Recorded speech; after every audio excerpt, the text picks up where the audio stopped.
এটাই ইসলাম। অসুস্থ, আপনি যদি শুধু দোয়া চান সুস্থ হবেন। চিকিৎসা করা সুন্নাহ।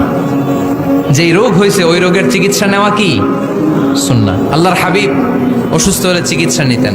হাতে একবার বিচ্ছু কামড় দিল আল্লাহর হাবিবের আঙ্গুলে, তিনি রেগে গেলেন, ব্যথা পেলেন, আর বিচ্ছুরে বললেন, আরে বিচ্ছু, মানুষও চিনোস না, নবীও চিনোস না, কোথায় কামড় দিতে হবে এটাও জানোস না। কিন্তু কামড় যখন দিয়ে ফেলছে বিশ্বনবী ব্যথা পাচ্ছেন।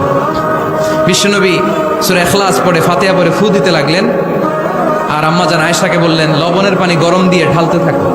আম্মাজান আয়েশা লবণের পানি আনলেন। লবণের গরম পানির ভেতরে সোডিয়াম ক্লোরাইড আছে, ন্যাচারাল পেইন কিলার, ব্যথা নাশ করে। আম্মাজান আয়েশা গড় করে লবণের পানি ঢালতে লাগলেন।